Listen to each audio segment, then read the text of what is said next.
નમઃ પાર્વતી પતિ હર હર મહાદેવ. મારા દીકરા દીકરીઓ, મિત્રો અને નર્સિંગના પરિવારજનો, આપ સૌનું સ્વાગત છે અસ્તિત્વ નર્સિંગ ગુરુકુળમાં.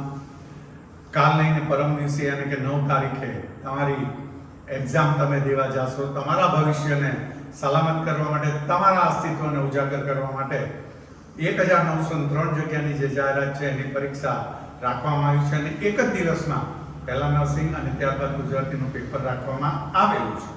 તો એ માટે પરીક્ષામાં જતી વખતે અને પરીક્ષા હોલની અંદર શું શું ધ્યાન રાખવું જોઈએ એ પણ વસ્તુ જોવા જેવી છે. ઘણી બધી નાની નાની વસ્તુ તમને એમ થાય કે આ બધું શું છે, પણ એ જ વસ્તુઓ કામ લાગે છે. એ જ વસ્તુઓ કામ લાગે છે. પણ એ બધું શરૂ કરવું એ પહેલા તમામને મારી નમ્ર વિનંતી છે કે મારો ઉમંગને ઉત્સાહ વધારવા માટે વધુ સબસ્ક્રાઇબ કરો, વધુ લાઈક કરો અને વધુ આ ચેનલને શેર કરજો. પરીક્ષામાં ધ્યાનમાં રાખવાના મુદ્દા શું ધ્યાનમાં રાખશો? તો એક્ઝામ સેન્ટર ઉપર સમય કરતા વહેલા પહોંચજો, જેથી મનમાં વ્યગ્રતા ન રહે અને કોઈ પણ બીજી ચિંતા ન રહે. એક્ઝામ સેન્ટર માનો કે તમારા શહેરમાં છે તો સમજ્યા, પણ એ તમારા શહેરમાં છે તોય તમારા ઘરથી એ કેટલું દૂર છે એ તમામ વસ્તુની ગણતરી સાથે એક્ઝામિનેશન હોલની જે સેન્ટર છે એના જગ્યાએ 1 કલાક પહેલા પહોંચાય તો વાંધો શું છે? અને જો તમારા શહેર કરતા બીજા શહેરમાં પરીક્ષા સેન્ટર હોય તો એડવાન્સમાં પહોંચી જવું સારું રહેશે. મારો કહેવાનો મતલબ કે 7 શહેરની અંદર સેન્ટર આપ્યા છે. તમારું ગામ છે એ શહેરને જે પરીક્ષા સેન્ટર છે બંને જુદું પડતું હોય તો કાલે જ પહોંચી જાવ ને એડવાન્સમાં. રાત્રે આરામથી શાંતિથી ઊંઘ કરી બીજે દિવસે સવારે વહેલા થઈ એક્ઝામિનેશન હોલે કોઈ પણ જાતની ફિકર વગર નિશ્ચિંત બનીને તમે પહોંચી શકશો. અગાઉથી આ પ્લાનિંગ કરેલું હોય તો કામ લાગે, કારણ કે અત્યારે અતિ આત્મવિશ્વાસ એ બહુ ખરાબ છે. કારણ કે એ વસ્તુ કે હું તો 2 કલાકમાં પહોંચી જઈશ ને 2 કલાકમાં ગાડી ડ્રાઈવ કરવાની, આ છે તે છે, કોઈ પણ વસ્તુ થવાની ઘટના બની શકે. તો એક્ઝામ સેન્ટરે સમય કરતાં વહેલા પહોંચવું અને મહેરબાની રાખજો 2 દિવસની અંદર આખો દરિયો પી કોઈ નથી શકતું. હવે જે વસ્તુ છે તમારો રિલેક્સ રહેવાનું છે, કારણ કે ત્યારે જ એક્ઝામની અંદર જ્યારે તમે બેઠા હશો તો તમારું મગજ એક્ઝામના પ્રશ્નોની અંદર બહુ સારી રીતે દોડી શકશે. એટલે ખોટા આખી રાતના ઉજાગરા કરી સવારે ખાલી મોઢું દઈને એક્ઝામ સેન્ટરે પહોંચો એવું કરતા નહીં. કરવું જોઈએ નહીં. કરશો તો મને તો એ રીતનું ઓલું નથી, પણ કરવું જોઈએ નહીં. એક્ઝામ સેન્ટર ઉપર પહોંચી ગયા બાદ રિલેક્સ રહેજો અને કોઈ પણ જાતની ખોટી ચર્ચામાં ભાગ ન લેવો, જેથી મન વ્યગ્ર થાય અને તેને બદલે મન શાંત રાખી મનોમન સારા વિચાર કરો. તમે એક્ઝામિનેશન હોલે 1 કલાક પહેલા પહોંચશો એટલે ત્યાં તો બધા જ ઉમેદવારો આવેલા હશે અને એમાં ઘણાને એવી ટેવ હોય, હું તો 3 વર્ષથી વાંચું છું, 2 વર્ષથી વાંચું છું, મેં બધું વાંચી લીધું છે, જો આનું આમ થાય, જો આનું આમ થાય, જો આનું આમ થાય, જો આનો જવાબ આમ છે, જો આનો આ જવાબ આમ છે. એ વસ્તુ જ્યારે તમે સાંભળો અને એમાંથી ભૂલી ચૂકે એક વસ્તુ તમારાથી ન આવડતી તો તમને એમ થાય આ બધાએ તો કેટલું વાંચ્યું, મેં તો કાંઈ વાંચ્યું જ નથી, હવે હું થશે. કોઈ દિવસ કોઈ ચર્ચામાં ભાગ ન લો. શાંતિથી એક બાજુ બેસો, મનને શાંત રાખો. પૂછવું જોઈએ તો તમે તમને પૂછો, આનું શું, આનું શું, આનું શું, આનો જવાબ શું, આનો જવાબ શું, અને મનને એકદમ શાંત રાખજો. ચર્ચામાં ભાગ લેશો તો મન વ્યગ્ર બનશે અને મન વ્યનમાં વ્યગ્રતા આવશે તો તમારા ઉપર સ્ટ્રેસ આવશે અને તમારા ઉપર સ્ટ્રેસ આવશે તો એ એક્ઝામ હોલની અંદર બેઠા હશો ત્યારે તમે જે જવાબો વાંચતા હશો ત્યારે તમને નડશે. બરાબર છે? ત્યારબાદ એક્ઝામ સેન્ટર ઉપર જાવ પહેલા ઘરે શું ધ્યાન રાખવાનું? તો કે ઘરેથી નીકળતા પહેલા વસ્તુ ચેક કરી લેવી બધી, જેમ કે એડમિટ કાર્ડ. અત્યારે ડિજિટલ જમાનો છે. How you are digital generation people, કે મારી પાસે તો એ ડિજિટલ જેને મેં ડાઉનલોડ કરી લીધું ને એમ બતાવ્યું. અરે પણ 2 ફિઝિકલ કોપી કઢાવો એડમિટ કાર્ડની અને તમારા પાઉચની અંદર રાખો તો વાંધો શું છે? એટલો બધો તો કઈ એમાં રોકાણ નથી થવાનું કે તમને નડે, તમે ખર્ચી ન શકો. એડમિટ કાર્ડની 2 ઝેરોક્સ તમારી પાસે રાખજો. તે ઉપરાંત બોલપેન સેટ, એક બોલપેન લઈને એક્ઝામ જવા માટે જતા જ નહીં. 2 કે 3 બોલપેન, સારી બોલપેન એક સાથે 2 કે 3 રાખજો. બહુ પૂછવું, એકવાર એકનું ન ચાલ્યું તો બીજો ઓપ્શન તમારી પાસે હોય. કારણ કે આ એક્ઝામ એવી છે કે તમે પાછળ ફરીને કઈ એમ નહીં કહી શકો કે તું પેન આપ. કારણ કે પાછળવાળા વ્યક્તિ ઉમેદવાર કે આગળવાળો વ્યક્તિ ઉમેદવાર એ તમારી જોડે ફ્રેન્ડ જ હશે એવું કંઈ નક્કી નહીં હોય. તો આપણે જે કરીએ એ જ સાચું. તો 2-3 બોલપેન રાખી લેજો. ત્યારબાદ સ્કેલ યાની કે ફૂટપટ્ટી, અમે તો જો કે ચાપુટ કહેતા અમારી વખતમાં, પણ અત્યારે ફૂટપટ્ટી ને સ્કેલ શું કામ રાખવી એ હું તમને આગળ ઉપર કહીશ. પેન્સિલ શું કામ રાખવી એ આગળ ઉપર કહીશ. આ તમામ વસ્તુ એક ટ્રાન્સપરન્ટ પારદર્શક બેગમાં રાખજો, આરપાર દેખાય એવી. કારણ કે તમે જ્યારે એક્ઝામિનેશન હોલની અંદર જાશો તો તમારું એક્ઝામિનેશન થશે કે તમે કોઈ વસ્તુ લઈ જતા નથી ને, તો એ વખતે ટ્રાન્સપરન્ટ બેગ હશે એટલે કોઈ સવાલ જ નહીં રહે. તો ટ્રાન્સપરન્ટ બેગમાં લઈ જવાનું રાખજો. જ્યારે તમે એક્ઝામિનેશન હોલ પહોંચો તો ત્યાં બહાર સીટ ક્રમાંક લખેલા જ હશે. આ સીટ ક્રમાંકથી આ સીટ ક્રમાંક આ રૂમમાં, આ સીટ ક્રમાંકથી આ સીટ ક્રમાંક આ રૂમમાં. તો એ પહેલેથી જોઈ લેજો તમારો સીટ નંબર કયા રૂમમાં આવે છે, અને એ રૂમનું ડાયરેક્શન પણ ત્યાં બહાર આપેલું હશે કે આટલાથી આટલા રૂમ જમણી બાજુ, આટલાથી આટલા રૂમ ડાબી બાજુ. શું કામ હું કહું છું? માનો કે તમે મોડા નીકળ્યા, મોડું થઈ ગયું, બધા અંદર ગયા ગયા, એટલે સૌથી પહેલી ચિંતા હાય પેપર શરૂ થઈ ગયો હશે કે નહીં, અંદર જાઓ, મારો રૂમ કઈ બાજુ, મારો રૂમ કઈ બાજુ, હાફળા ફફળા થઈ જશો. એ વ્યગ્રતા તમારી અંદર આવશે તો એ સ્ટ્રેસ વધશે ને એ સ્ટ્રેસ તમને એક્ઝામ દેવા દરમિયાન બહુ જ નડશે. એટલે મહેરબાની કરીને અગાઉથી પહોંચ્યા આવતા એકે વસ્તુ રહે નહીં, એ તમારા લાભ માટે છે.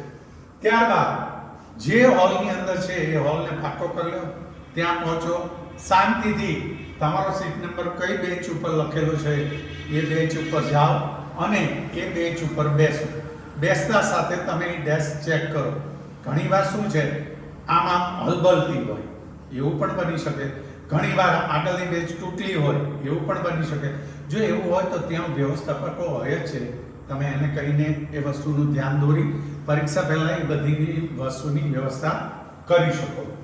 પછી બહુ અગત્યની વાત કહી રહ્યો છું, રિસ્ટ વોચ છે એ મોટા ડાયલ વાળી હોવી જોઈએ, મોટા ચપડા વાળી. જો આ મેં મોટા ચપડા વાળી પહેરી છે ને, આવી મોટી, અંદર બધું હરખું દેખાતું હોય.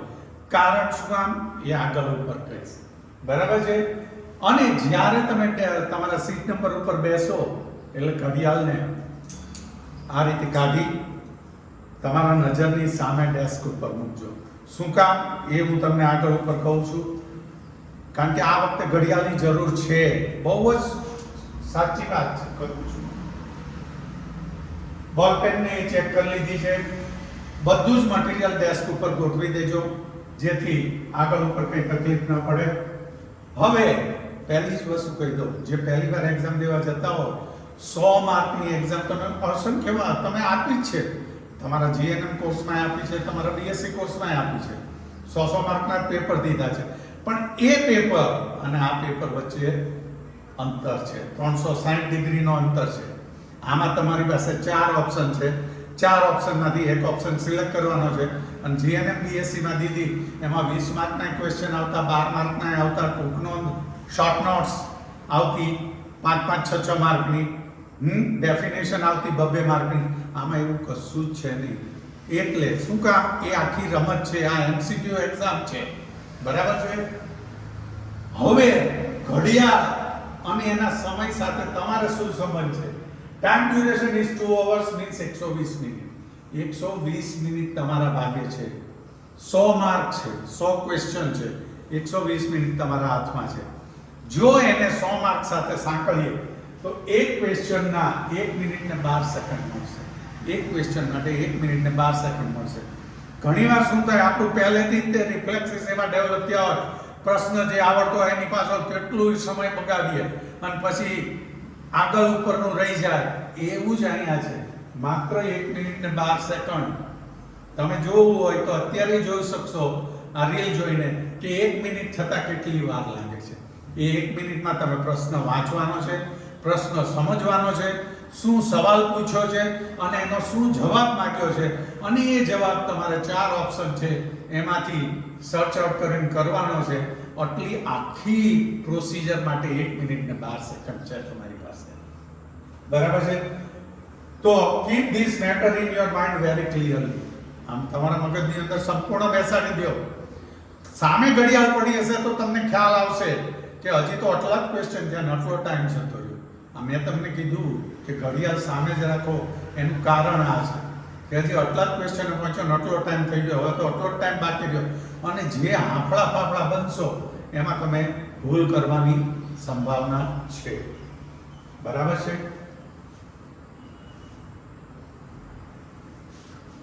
1 અને 0 વચ્ચેની ગેમ છે. 1 અને 0 વચ્ચેની. હવે એ હું તમને સમજાવવા, MCQ એક્ઝામ છે. અત્યાર સુધીમાં કદાચ તમે ક્યારેય નહીં વિચાર્યું હોય, પણ આમાં એવું છે જો જવાબ સાચો તો 1 માર્ક, યાની કે હોય 100% માર્ક. તમે જીએનએમ પરીક્ષા આપી કે બીએસસી પરીક્ષા આપી તો એમાં 20 માર્કના ક્વેશ્ચન કે 12 માર્કના ક્વેશ્ચનમાં એક્ઝામિનર છે એ તમને 11.5 માર્કે આપી શકતા હતા, 5.5 માર્કે આપી શકતા હતા, 4.5 માર્ક આપી શકતા હતા, 9.5 માર્ક આપી શકતા. આમાં એવું છે જ નહીં, કોઈ ઓપ્શન નથી. જો જવાબ સાચો તો 1 હોય 100% માર્ક, અને જો જવાબ ખોટો તો 0 માર્ક. પણ અહીંયા બાય 1 ગેટ 1 છે. હારો 1 એની સાથે એક વસ્તુ ભેટ મેળવો. શું મેળવો?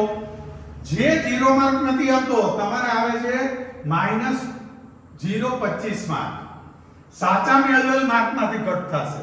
તમે વિચારો લો, તમે એમ માનતો હો તો આ એવી વસ્તુ નથી. મેરિટ છે પોઈન્ટમાં અટકાય છે. પોઈન્ટમાં અટકાય એટલે માનો કે તમારા 122 થતા હતા, તમારા 2 જવાબ ખોટા પડ્યા, 0.25 વયા ગયા. બરાબર છે? અને તમારો મેરિટ થઈ ગયું 121.50 અને અટક્યું 122. જો તમે એ 2 ખોટા ના કર્યા હોત તો 122 હોત ને તમે મેરિટમાં આવે. પોઈન્ટ ઉપર ગેમ છે. આમાં તમને પાસ કરવા મને દયા આવે ને હું અડધો માર્ક ઉમેરી દઉં એવી કોઈ વસ્તુ થતી નથી. એટલે આ વસ્તુ ધ્યાનમાં રાખજો. માઇનસ ઘણાને એવું થાય, -0.25 થાય તો શું થવાનું છે? 8 એટલે 2 માર્ક થયા. અને દીકરા દીકરીઓ ભૂતકાળની અંદર જે પોઈન્ટ માટે રહી ગયા છે ને એને પૂછજો કે એ વેદના કેવી છે. કોઈને કહી ન શકાય ને રહી ન શકાય. બરાબર છે? એટલે બહુ સચેત રહેજો. It is a game between 1 and 0. It is a game between 100% and -0.25%. હું તો આજે આ સરકાર સારી છે કે -0.25 જ આપે છે. એમ્સમાં, રેલવેમાં ને એમાં -0.33 હોય છે. બરાબર છે? તો એ વસ્તુનું ખાસ ધ્યાન રાખવાનું છે. વહેલો પેપર પૂરો કરી સામે પૂરો થાય એ પહેલા બહાર નથી નીકળવાનો. સમય 2 કલાકનો છે. ઘણા ને મેં તો કલાકમાં પેપર પૂરો કર્યો. એટલે પણ બહાર જઈને ક્યાં શું કરવાનું છે? હે, બહાર ઈ જ કરવાનું છે જે પહેલા તમે કરતા હતા. બંને કલાક શાંતિથી પરીક્ષા હોલમાં બેઠા રહેજો. સતત વિચારતા રહેજો. એ વિચારશો તો તમને ખબર પડશે. એમાંથી બની શકે કે 2 સાચા જવાબ મળી જાય તો તમારા 2 માર્કે વધે. બરાબર છે? એટલે કોઈ ઉતાવળ નથી કરવાની. 2 કલાક શાંતિથી રહેવાનું છે. સરકારશ્રી દ્વારા પ્રશ્નો એ જ હોય પેપરમાં, પણ તેનો ક્રમ આડાઅવળો હોય. એવા 4 સેટ હશે, જેમ કે A, B, C, D. આ રીતે તમારી આગળ આવેલ પરીક્ષાર્થી અને તમારી પાછળ આવેલ પરીક્ષાર્થી એક સરખા ક્રમમાં પ્રશ્નો હશે નહીં. પ્રશ્નો બધાને હશે. એના એ જ કોઈને બદલાયેલા નથી, પણ એનો ક્રમાંક આડોઅવળો હશે. માનો કે તમને જે તમારા હાથમાં જે ક્વેશ્ચન બુક છે એમાં 16 નંબરનો પ્રશ્ન છે, એ આગળ વાળાને 16 નંબરનો નહીં હોય અને પાછળ વાળાને 16 નંબરનો નહીં હોય. હા, કારણ કે આપણે રિફ્લેક્સિસ ડેવલપ થઈ ગયા હોય ને, આપણે તરત આનું હું, પણ એ વસ્તુ કરતા નહીં. મહેરબાની કરીને, કારણ કે 4 સેટ હશે. સરકારશ્રી દ્વારા બહુ અદ્ભુત ગોઠવણ કરવામાં આવી છે અને આ ગોઠવણને અનુસરીને તમે આ પેપર આપવાના છો. એ તમારા મનની અંદર રાખજો. સૌથી પહેલા જે પ્રશ્નોના જવાબ તમને પૂરેપૂરા કોન્ફિડન્ટ હો તે પ્રશ્ન કરો. તમારી સામે ઘડિયાળ પડી છે, પ્રશ્ન વાંચતા જાઓ. પ્રશ્ન વાંચો ને પૂરો કરે એ પહેલા તમારો જવાબ આવી જતો હોય તો ઓપ્શનમાંથી ગોતીને કરો. આવા જે પ્રત્યે ફૂલ કોન્ફિડન્ટ છો એ પ્રશ્ન પહેલા 100 માંથી કરવા. ત્યારબાદ જે પ્રશ્નોમાં કન્ફ્યુઝન હોય કે જવાબ એ અથવા બીજો કોઈ હશે ત્યારે જે જવાબ સૌથી ખોટો લાગે તે ચેકડો મારી બીજા ઓપ્શન જોવા. આપણે શું કરીએ છીએ? સાચો જવાબ ગોતીએ છીએ. આઈડિયલી એવું નથી. આ પ્રશ્ન છે તો આ પ્રશ્નમાં આ જવાબ તો ન જ હોય તો પેન્સિલ તમે લીધેલી છે ને, લીટી કરી દો કે એ જવાબ તો હોય જ નહીં. એટલે તમે સાચા જવાબની નજીક 75%. 75% માંથી તમારે સાચું ગોતવાનું છે. એક જવાબ નીકળી ગયો, બીજો જવાબ નીકળી ગયો. હવે બે જવાબમાંથી એક પસંદ કરવાનો છે. બરાબર છે? તો ખોટા જવાબ કયા છે અને કાઢતા જાવ એટલે તમે સાચા જવાબ પાસે પહોંચો. આપણે શું કરીએ? સાચા જવાબ ગોતવામાં આમથી આમ કરીએ. મેં તમને કીધું 1 મિનિટ ને 12 સેકન્ડ છે એક પ્રશ્ન માટે.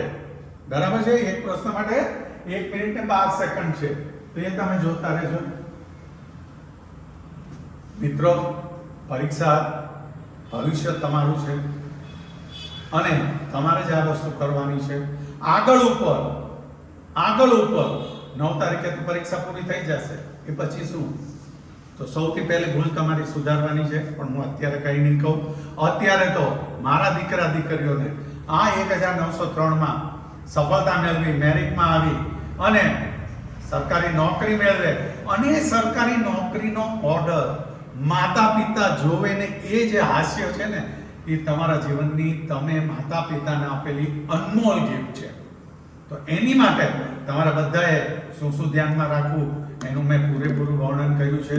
અને તમને જો એવું લાગતું હોય તો હવે પછી હું GNM BSc post basic BSc નર્સિંગના જે ટોપિક છે એના વિગતવાર લેક્ચરો મૂકતો રહીશ અને એ લેક્ચરો સમજાવવા સાથે એની અંદરથી કયા પ્રકારના એમસીક્યુ આવી શકે એ એમસીક્યુ નું જ્ઞાન આપવાનો છું. અને મારા ઉમંગને ઉત્સાહને વધારવા માટે તમામને નમ્ર વિનંતી છે કે વધુ ચેનલને સબસ્ક્રાઇબ કરો, વધુ લાઈક કરો અને વધુ શેર કરવા માટે વિનંતી.